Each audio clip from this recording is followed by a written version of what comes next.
Welcome to our latest tutorial on how to reset notification settings on Telegram. If you're having trouble with your notifications, follow these simple steps to get everything back on track. First, open the Telegram app on your Android device. Once you're in the app, tap the three lines at the top left corner of the screen.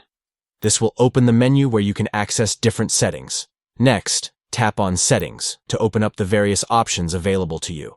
From there, tap on Notifications and Sounds to access the notification settings specifically. Now scroll down through the options until you see Reset All Notifications.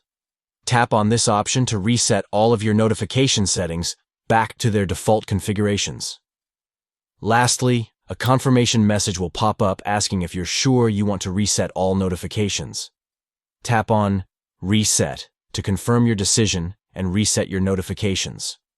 And there you have it. You've successfully reset your notifications settings on Telegram. If you're still having trouble with your notifications, feel free to reach out to us for further assistance. Thanks for watching.